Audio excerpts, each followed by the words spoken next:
Okay, that was weird. I hate stopping at that 76, but I have to stop there. It's like it's the most well lit place in that simple area. I don't like going into Arco because the gas sucks and the people are even more ghetto. So no offense to you guys that fill up at Arco, but I'm just saying I just noticed my surroundings. So yeah, I'm just trying to make wise choices here, folks.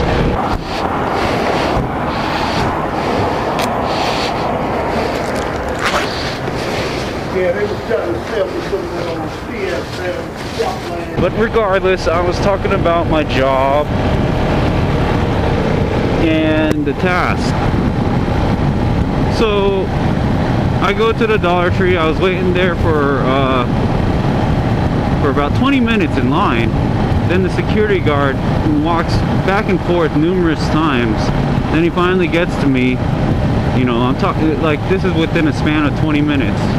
At the end of the 20 minutes, he finally comes up to me. He's like, "Hey, we don't have any empties." And I'm like, "Dude, you could have told me that 20 minutes before." And you know, he kind of just like looked at me with that dumb look, like, "What are you talking about?" And I'm just like, you know what? Shut up, Mike. There's roadkill right there. Ooh, it's a cat. Yeah. But yeah, I simply just was fed up, and I'm like, you know what? I'm going to the next best place. People hate going there, which is mainly because it takes forever to check in and check out.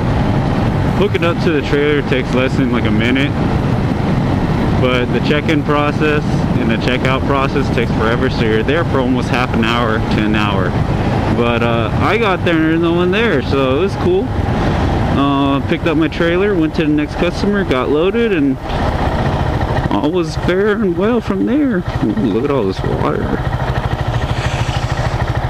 And I just washed my bike. Okay, stay calm, stay away from the puddles. But yeah, after that, they sent me to LA. Well, that's where the load was going, was the LA BNSF. And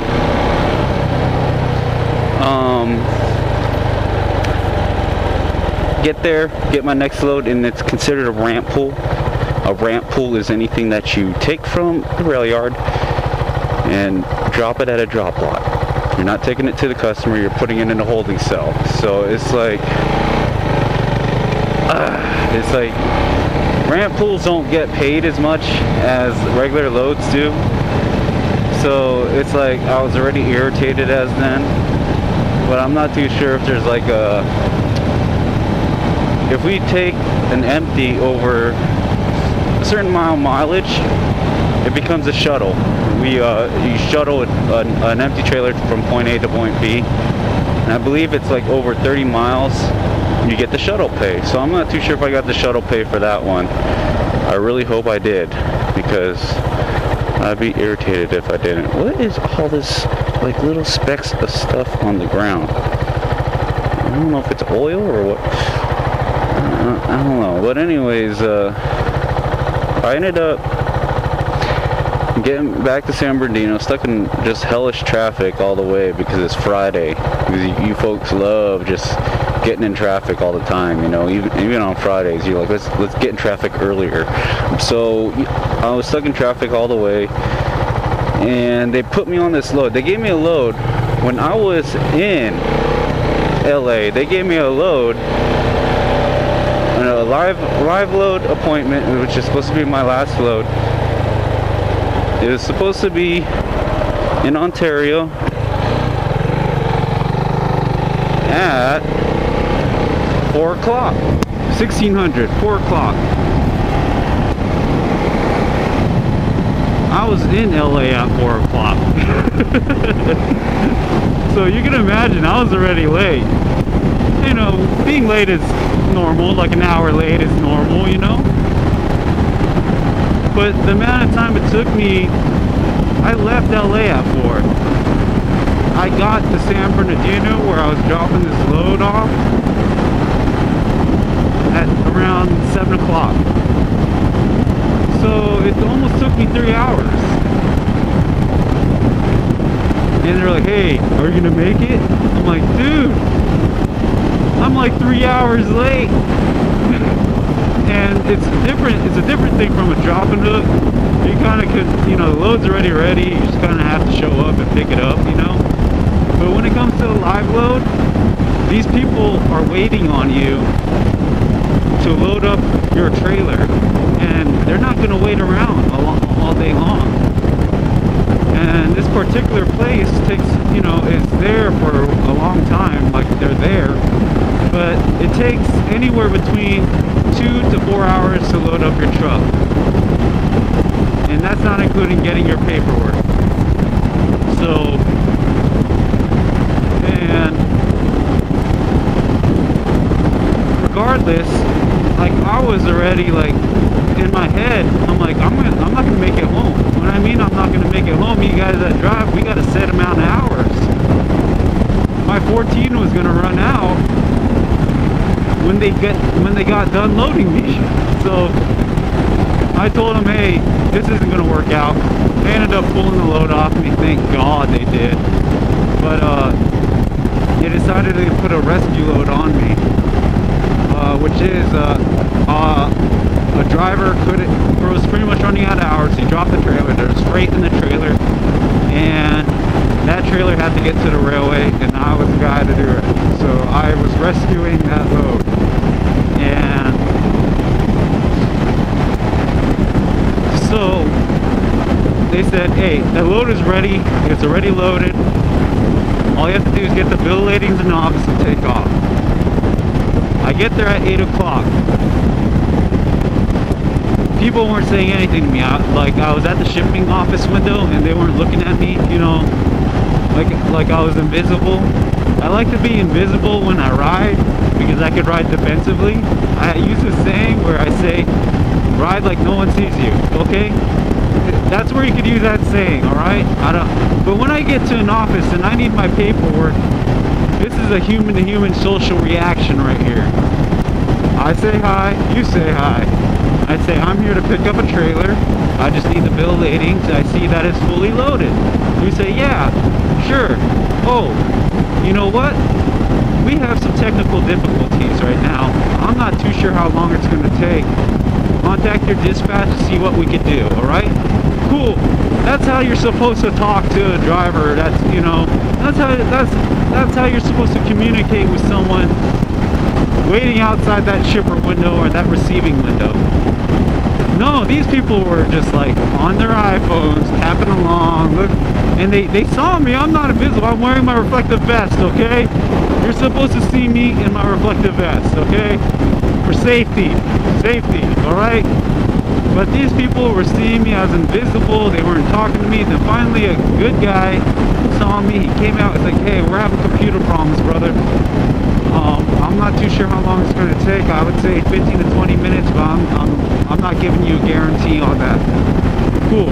I get on the phone with my dispatch, let them know what's up. Hey, I'm about to drop this trailer and leave.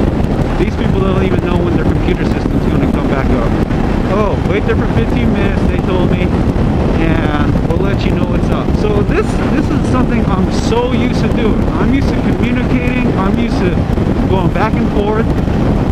It's part of my job. It's what makes the job easier.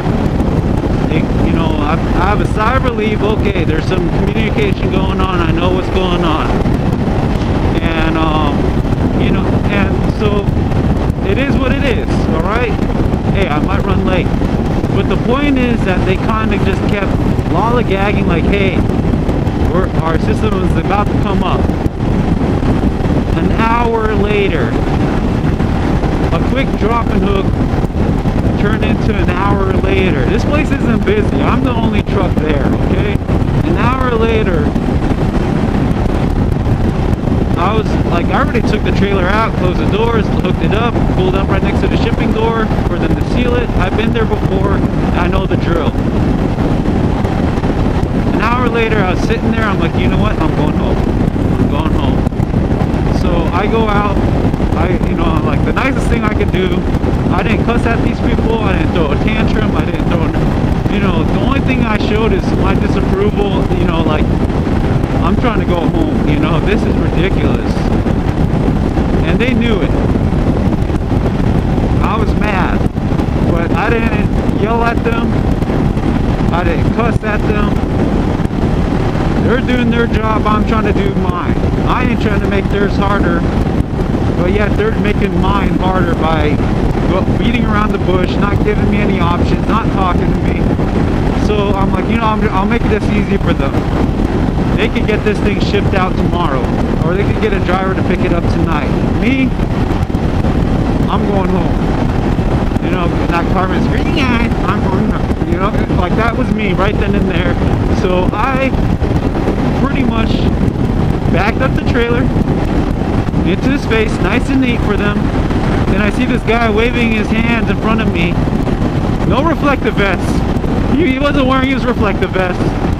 No reflective vest or anything. You know, what's up with all these people following me? I don't like this. So no reflective vest or anything. He's wearing a black shirt too. And he walks up to me, hey man, here's your paperwork. And I didn't say anything, I was just nice.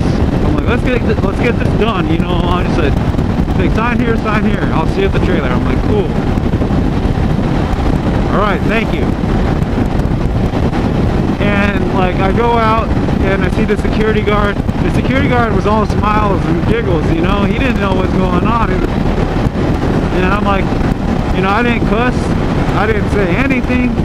He's like, hey, what happened? They were giving you a hard time? And I'm like, no, I guess they had some computer problems. That's all I said. I didn't rat them out, didn't call them lazy bastards. I didn't say anything bad about the shippers. They did their job, I'm doing mine. Let's end this deal here so I can go home. And that was my day. What I'm tired of, you new truckers that are trying to get into the field, into this industry, what I'm tired of is the bickering and the complaining and the whining of drivers thinking that, you know what, this, you know, me whining and crying is going to get me out of here faster. It isn't. It isn't. I could just leave right now, then leave. Then leave. Alright? Just leave, so you can save us the hassle of your ugly, smelly butt that hasn't taken a shower for 3 days. So we don't have to smell you or see you, just leave already, okay? I'm tired of these drivers that are getting spewed out onto this industry, or these same drivers that have been in this industry with a horrible attitude that if I don't get my way, it's the highway. You know, it's like, I'm tired of it. The whole time I was there, I had etiquette. I held myself up.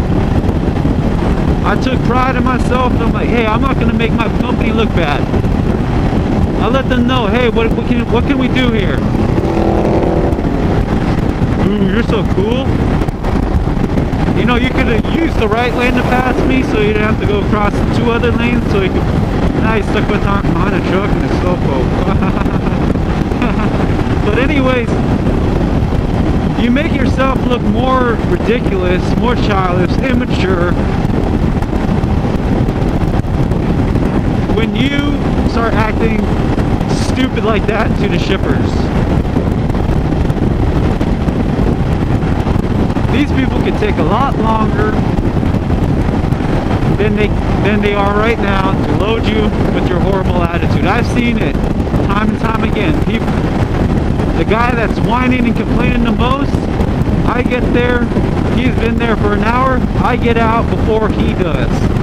Because these guys that are working the docks, working in the shipping office, have ears, they're human too, and they get annoyed just as easily as we do. And they can make us wait. And a lot of those drivers do not know that. Like, they want respect, but they don't know how to dish it out themselves. So I'm telling you, drivers out there, take some self-pride, alright? Have some patience. Start acting like a professional. This whole, it's either my way or the highway routine will get you stuck in more places a lot longer than you should be. I'm not saying don't put your, or not saying not to put your foot down. You do. I put my foot down. I'm like, hey, let's do something here. Your guys' system is broken down. I told him, hey, you can email that bill lady to, or fax it. I gave him two options. It's like, I can make a handwritten one for a temporary for the driver that's going to get it. Let's get it cleared out so I can go. You guys can keep working on your system without worrying about me and keeping me. Professionalism. Professionalism. People don't know what that is anymore. So take this example I just decided to ramble on about all day long, or all night long here, and run with it. Apply it to your workplace. If you're a driver, apply it to your everyday practices. People will appreciate professionalism more over than you being a whiny little aggravated driver. I'm trying to select choice words here so I don't sound like a douche. But yeah. With that said, guys, good night. God bless. Take care. I hate these buses. They have no business doing 70 miles per hour. They weigh just as much as our trucks. They're straight, which means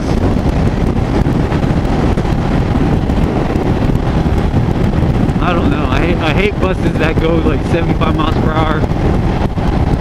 And the people in them don't have to wear seatbelts.